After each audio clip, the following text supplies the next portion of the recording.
Já é sexta-feira e estamos de novo aqui falando sobre família. Afinal de contas, minha família em outro nível.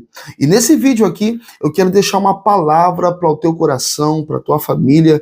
Quero falar para você que precisamos gerar bênção.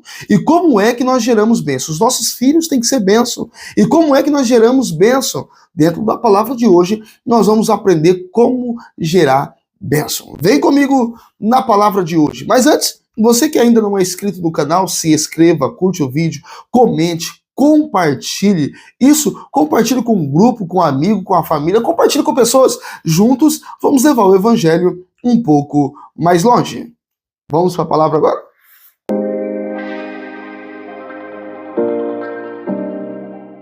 O livro de 1 Samuel, no capítulo de número 1 e o versículo de número 10. Olha o que diz a Bíblia.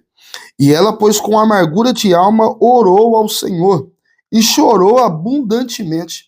E fez um voto dizendo: Senhor dos exércitos, se benignamente atentares para a aflição da tua serva, e de mim te lembrares, e da tua serva não te esqueceres, mas a tua serva deres um filho, homem, ao Senhor o darei todos os dias da sua vida, e sobre a sua cabeça não passará navalha.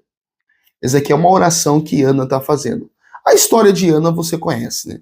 Você já lembra que ela casada com Eucana e tinha aí como rival Penina. E Penina tinha filhos e Ana não tinha filhos. E todos os anos subia tanto Penina como Ana e Eucana ao templo do Senhor. Isso era rotina, todos os anos subia ao templo do Senhor, prestar oração, louvores, pedir perdão pelos pecados. Isso eles faziam anualmente, como era a regra de antigamente. Mas um certo dia Ana sobe para o templo de uma forma diferente. A Bíblia vai dizer que depois que ela comeu, depois que ela bebeu, ela entrou, estava sentada em uma cadeira ali, e ela entrou, se prostrou próximo de um pilar e começou a conversar com Deus. E a Bíblia diz no versículo de número 10, ela, pois, com amargura de alma, orou ao Senhor. Olha a oração que esta mulher vai fazer. Precisamos gerar bênção. Os nossos filhos têm que ser bênção. E como é que os nossos filhos, ou a partir de qual momento que os nossos filhos se tornam bênção? É desde o ventre. É desde o projeto. Quando você projetou, não, vou ter um filho, vou ter uma filha, é a partir daí que eu já tenho que encaminhar eles para ser bênção na minha vida, na vida da sociedade e dentro de uma igreja, dentro de um local, ou aonde ele pisar a planta dos pés, ele tem que ser bênção. E agora a Ana vai fazer essa oração. Olha aqui, para nós gerarmos bênção, começa com oração. As pessoas acham que oração vem depois. Não, a oração vem logo após a vigilância. Você vigiou, tomou cuidado, agora é preciso orar. É preciso orar. E Ana vai ensinar isso para nós, porque todos os anos ela subia ao templo. Todos os anos ela estava ao templo, mas às vezes que ela subia ao templo, ela subia irada, nervosa, porque Penina competia com ela, zombava dela, porque Penina tinha filhos e Ana não tinha, e era vergonhoso para uma mulher naquela época. Hoje não, hoje a geração está totalmente diferente, mas antigamente era vergonhoso se a mulher não tivesse filho do sexo masculino, se não tivesse um filho homem. Era vergonhoso, mas era honroso, prazeroso, trazia alegria quando nascia dentro de uma casa um filho, e principalmente do sexo masculino. Trazia grande alegria. Então, Ana subia várias vezes, mas quem sabe uma das vezes que ela subia ao templo, ela subia e dizia: eu quero ter um filho, porque eu quero competir com Penina, e filhos não é para competição. Não devemos gerar filho para competir com ninguém, com ninguém. Os nossos filhos têm que ser bênção, não é porque fulano tem, porque Bertano tem, porque o filho de fulano é assim, então o meu tem que ser... Não é para competição. Ana vai ensinar aqui que não é para competição. Ana também vai ensinar que filhos não é para sair aí mostrando para os outros. Não, Ana vai ensinar para nós dessa forma. Olha como que a Bíblia vai dizer que ela vai orar. Ela entrou no templo com amargura de alma, a alma totalmente amargurada, e ela faz uma oração. E a oração dessa mulher chama atenção. Ó, a Bíblia diz, verso 10, ela, pois, com amargura de alma, orou ao Senhor e chorou abundantemente. Não, já é forte aqui. Agora, quando nós pegamos o versículo de número 11, olha a profundeza desse versículo.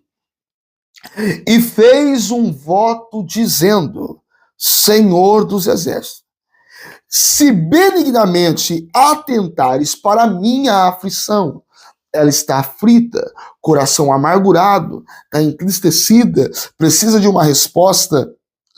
E de mim te lembrares e da tua serva não te esqueceres, mas a tua serva deres um filho homem, ao Senhor darei.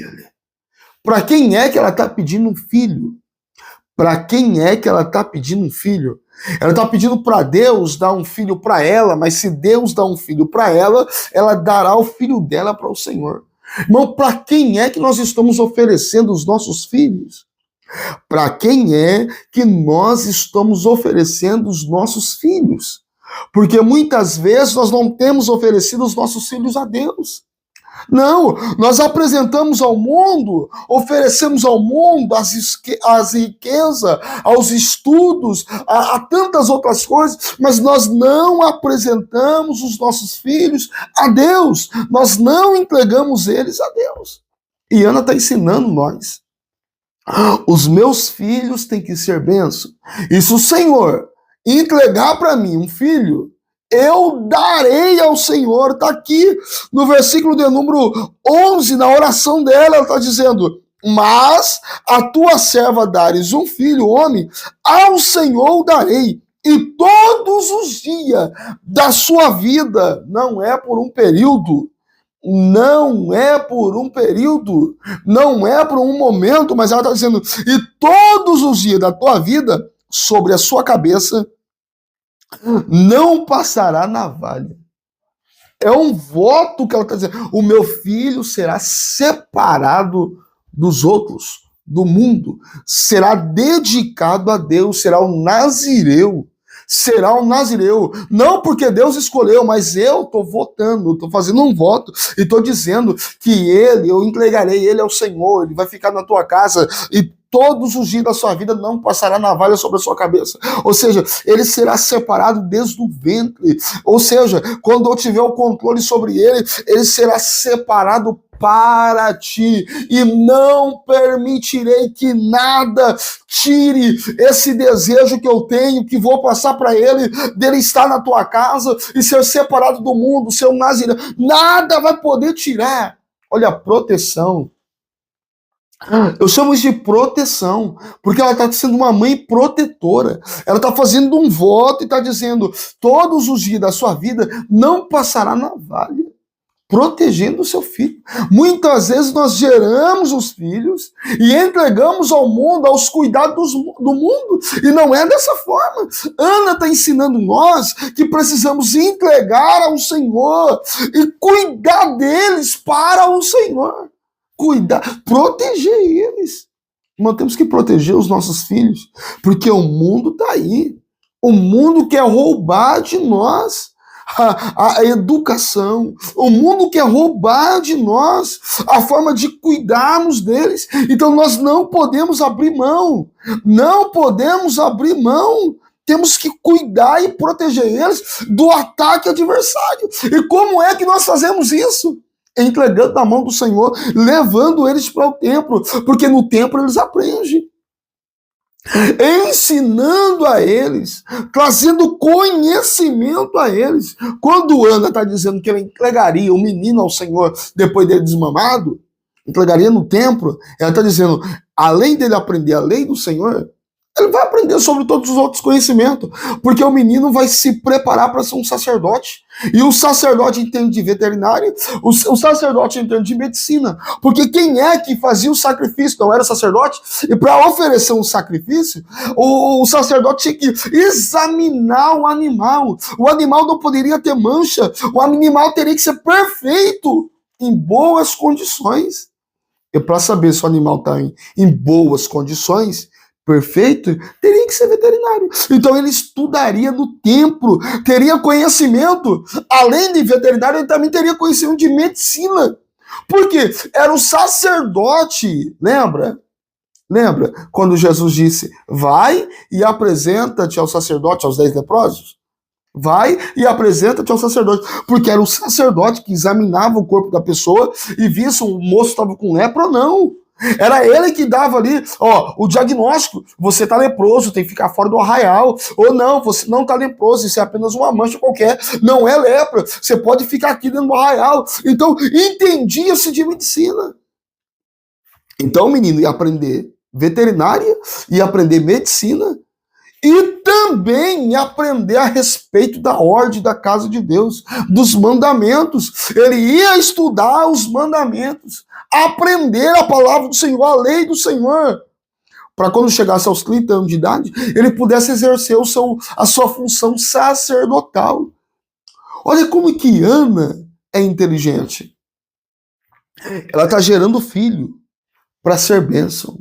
Está gerando filho para ser bênção. E você está gerando filho para quê? Está gerando filho para quê? Será que o teu filho tem sido bênção? Vai ser bênção lá na frente? Será que o caminho que eles estão trilhando são um caminho de ser abençoadores? Abençoadores. Porque Samuel aqui vai ser uma pessoa que vai abençoar muita gente. Vai ser uma pessoa que vai abençoar muita gente. Ó, tá aqui, ó. Quando ela faz essa oração, eu falo, opa, virou uma chave. Virou uma chave. Sabe no que Samuel se tornou? Ó, ela entregou na mão de Deus. Protegeu ao menino até quando foi possível. E depois entregou na mão de Deus, ou seja, ele está sendo protegido por Deus agora.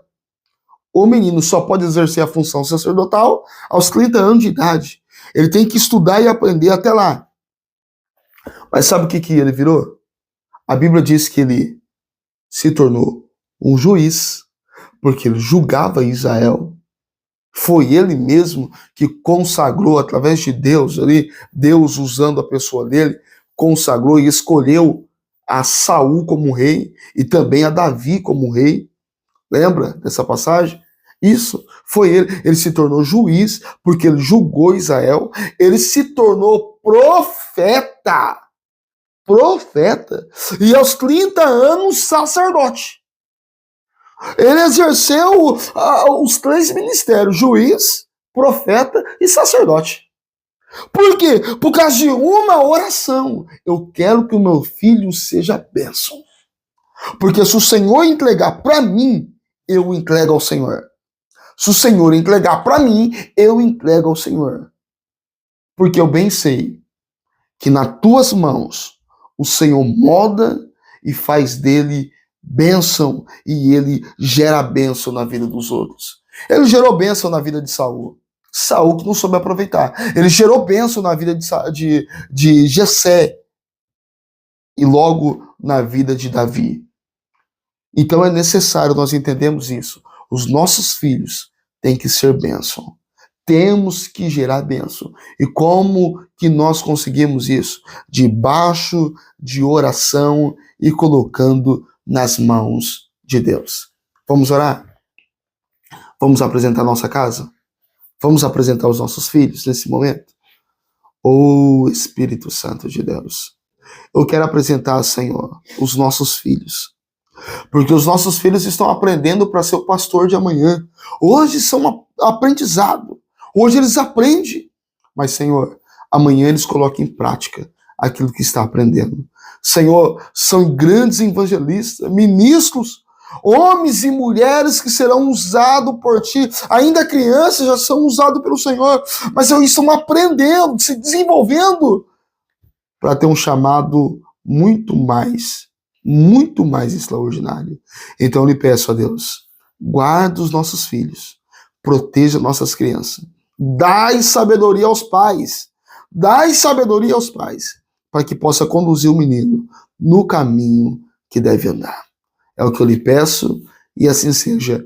Amém e amém, Jesus. Amém? Deus abençoe você, Deus abençoe a tua casa. Eu te aguardo aqui, às 19 horas da noite, toda sexta-feira, com uma palavra para a família. Afinal de contas, minha família em outro nível. Vem comigo, sexta-feira, às 19 horas da noite. Deus abençoe.